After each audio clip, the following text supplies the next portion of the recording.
Malaysia নিয়ে আমরা বলতে পারি আমাদের একটা খুবই ফ্রুটফুল একটা ট্যুর হয়েছে। আমরা বলবো এটা একটা ল্যান্ডমার্ক ট্যুর ছিল। আমাদের চিফ অ্যাডভাইজার 11 তারিখ রাতে কুয়ালালামপুর গিয়ে পৌঁছান। তার 12 তারিখে তার সাথে বায়োলেটারাল মিটিং হয় মালয়েশিয়ার প্রাইম মিনিস্টার দাতু সেরি আনোয়ার ইব্রাহিমের সাথে, এবং সেই সাথে মালয়েশিয়ার অনেক মিনিস্টার ছিলেন ওই মিটিংয়ে। এবং এটা খুবই আমি বলবো যে ফলপ্রসূ একটা ট্যুর হয়েছে, এবং এর ফলে বাংলাদেশ এবং মালয়েশিয়ার মধ্যে যে অলরেডি একটা ফ্রেন্ডলি রিলেশনশিপ আছে সেটা আরও শক্তিশালী হলো এবং আরও নতুন উচ্চতায় উঠলো। এইখানে অনেকগুলো বিষয় এসছে। আমরা বলবো প্রথম হচ্ছে যে মাইগ্রেন্ট ওয়েলফেয়ার নিয়ে অনেক কথা হয়েছে, এবং এটা নিয়ে কিছু আমাদের কিছু প্রোগ্রেস ছিল। প্রথম ছিল যে মালয়েশিয়ায় যারা আমাদের শ্রমিক ভাই বোন যারা আছেন, যারা কাজ করছেন, তারা এখন থেকে মালয়েশিয়া আমাদেরকে জানিয়েছে যে প্রফেসর ইউনুসের সাথে যেটা ডেলিগেশন লেভেল টকসে এটা বলা হয়েছে যে মালয়েশিয়ায় যে বাংলাদেশি ওয়ার্কাররা, মালয়েশিয়ান যে ওয়ার্কাররা যে বেনিফিটগুলো পান, সোশ্যাল বেনিফিট বা যে সোশ্যাল প্রোটেকশন পান, ঠিক সেই ধরনের বেনিফিট তারা এখন থেকে এনজয় করবেন। আর একটা হচ্ছে যে মালয়েশিয়া অনেকে যারা যান তাদের অনেকে ইংলিশের বিষয়ে, ইংলিশ ভাষায় দুর্বলতা আছে, বা অনেকে মালয় ভাষা খুব সহজে রপ্তও করতে পারেন না। তাদের জন্য এখন থেকে ওরা একটা বাংলা ভাষায় যাতে কমপ্লেন লঞ্চ করতে পারেন সেই বিষয়ে তারা আজকে এই মিটিংয়ে বলা হয়েছে যে তারা এটা ওপেন করছে বাংলা ভাষাভাষী শ্রমিকদের জন্য।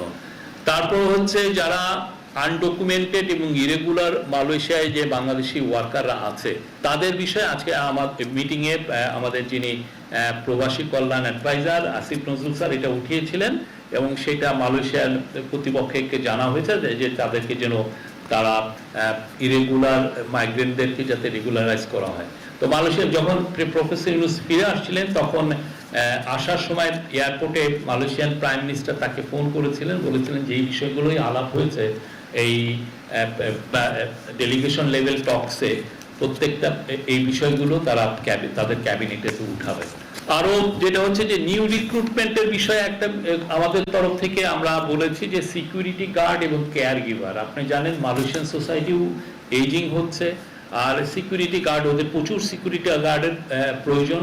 তো এই দুইটা বিষয়ে তাদেরকে আরো বলা হয়েছে, এবং আমরা আশা করছি এটার সামনে এটার বিষয়ে প্রোগ্রেস দেখব। আর হচ্ছে যে আমাদের মোর দেন 10,000 স্টুডেন্ট ওই মালয়েশিয়ায় গ্র্যাজুয়েট করছে, বা অনেকে কেউ পোস্ট গ্র্যাজুয়েশন করছে। তো এই গ্র্যাজুয়েট প্লাস একটা ফ্যাসিলিটি আছে যেটার আওতায় মালয়েশিয়া অন্যান্য দেশের যারা স্টুডেন্ট যারা ওইখানে পড়াশোনা করে তারা কাজ পান, তারা কোনো ফ্যাক্টরিতে কাজ করেন, কোনো বড় প্রতিষ্ঠানে কাজ করেন। তা আমাদের জন্য বাংলাদেশি স্টুডেন্টদের জন্য যেন এই ফ্যাসিলিটি দেওয়া হয় সেই বিষয়ে বলা হয়েছে, এবং ইন প্রিন্সিপাল মালয়েশিয়ানরা এগ্রি করেছেন যে ওনারা এটা দেখবেন। এর ফলে যেটা হবে যে মালয়েশিয়া, আপনি জানেন, আপনার এখানে মালয়েশিয়া কিন্তু সেমিকন্ডাক্টর ইন্ডাস্ট্রি খুবই ভাইটাল একটা ইন্ডাস্ট্রি। এইখানে কিন্তু মালয়েশিয়ার tense of billions of dollar সেখানে ইনভেস্ট, তাদের অ্যানুয়াল ইঞ্জিনিয়ারেরই ডিমান্ড হচ্ছে 6,000। তো আমরা আশা করছি আমাদের যারা শিক্ষার্থী ভাই বোন ওইখানে পড়াশোনা করেন তাদের জন্য এটা হাই স্কিল যে ওয়ার্কের একটা বড় দুয়ার উন্মোচিত হবে।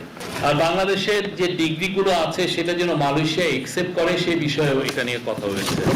ট্রেড অ্যান্ড ইকোনমিক্সের বিষয়ে মালয়েশিয়ার সাথে আমরা খুব দ্রুত এফটিএ নেগোসিয়েশন করব। এফটিএ হচ্ছে ফ্রি ট্রেড এগ্রিমেন্ট।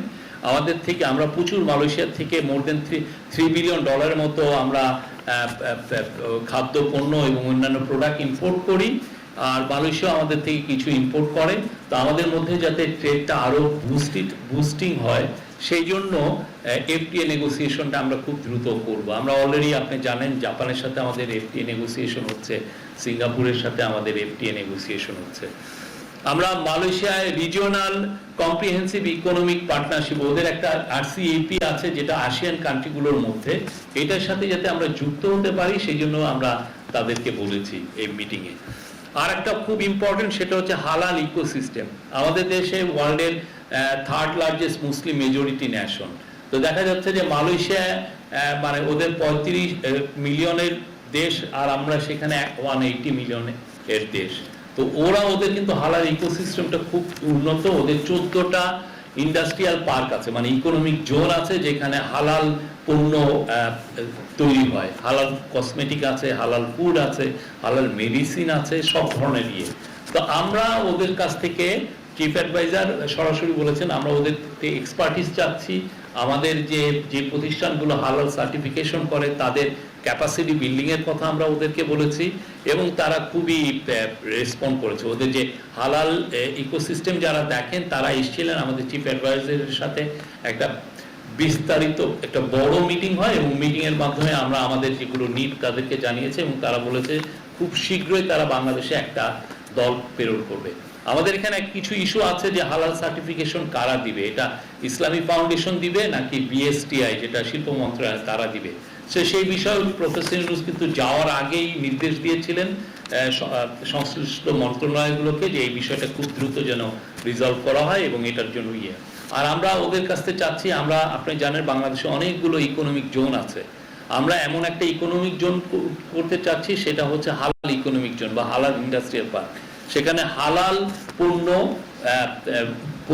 তৈরি হবে, এবং এটার মূল হলো সিংহভাগ আমাদের লোকাল মার্কেটে এবং বাইরে যাতে এক্সপোর্ট হয় সেটা। আমরা আসলে হালাল যে পুরো মার্কেটটা সেটা $3 ট্রিলিয়ন মার্কেট। আমরা চাচ্ছি যে এই মার্কেটে আমরা এই জায়গায় আমরা আমাদের জায়গাটা তৈরি করে নিতে। আমরা ডিফেন্স কোঅপারেশন নিয়ে তাদের সাথে কথাবার্তা হয়েছে, এবং আমরা আশা করছি যে এর ফলে দুই দেশের সিকিউরিটি এজেন্সিগুলোর মধ্যে নিবিড় সহযোগিতা হবে, এবং নিবিড় সহযোগিতার ফলে যেটা হবে যে আমরা অনেক বিষয় নিয়ে কাজ করতে পারবো, কাউন্টার টেররিজম এটার মধ্যে অন্যতম। রোহিঙ্গা ইস্যু নিয়ে অনেক কথা হয়েছে। রোহিঙ্গা ইস্যু পুরো প্রফেসর ইউনূসের সাথে মূলত আনোয়ার ইব্রাহিমের 3টা মিটিং হয়। একটা হচ্ছে যে রেস্ট্রিক্টেড মিটিং ছিল, কয়েকজন অ্যাডভাইজার ছিলেন আর আনোয়ার ইব্রাহিম ছিলেন, এবং আনোয়ার ইব্রাহিম আর কয়েকজন মিনিস্ট্রি। আর একটা হচ্ছে ওয়ান খালি ওনারা 2জন ছিলেন। আর একটা হচ্ছে ডেলিগেশন লেভেল টক, যেখানে আমাদের পুরো ডেলিগেশন তাদের পুরো ডেলিগেশন, তাই এটা বড় মিটিং। এই 3টা মিটিং ছিল। তো এই 3টা মিটিংয়ে রোহিঙ্গা ক্রাইসিস নিয়ে আলাপ হয়েছে। এই রোহিঙ্গা ক্রাইসিস নিয়ে আমরা খুব শীঘ্রই 25শে অগাস্ট, আপনি জানেন এটা 8ম বার্ষিকী হবে এই যে রোহিঙ্গাদের যে ইনফ্লাক্স, যে 7.5 লক্ষ যে রোহিঙ্গা 2017 সালে আসলো বাংলাদেশে, সেটার বর্ষপূর্তি হবে 25শে অগাস্ট। সেই সময় একটা বড় আমরা ইন্টারন্যাশনাল কনফারেন্স করতে চাচ্ছি, সেখানে 50টার মতো ডিগনিটারিজ আসবে। আমরা আশা করছি আরো হাই অফিসিয়াল, হয়তোবা 2-1জন ফরেন সেক্রেটারি লেভেল বা ফরেন মিনিস্টার লেভেলে কেউ থাকতে পারে।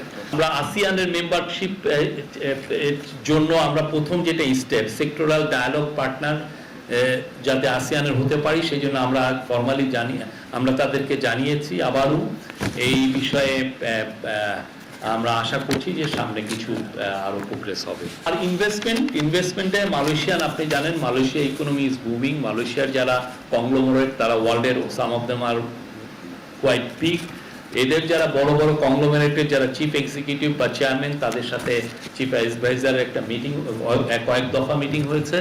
পেট্রোনাসের চিফ, তারপরে প্রোটন, আপনি জানেন প্রোটন আগে ওরা প্রোটন ইদানিং ইভিউ করছে, ইলেকট্রিক ভেহিকল করছে। প্রোটন সাগার চিফ, খাজানা ওদের স্টেট, মানে মালয়েশিয়ান গভর্নমেন্টের, এটা মালয়েশিয়ান স্টেটের স্টেট সভারেন স্টেট ফান্ড, খুবই বড় ফান্ড, তাদের চিফের সাথে কথা হয়েছে।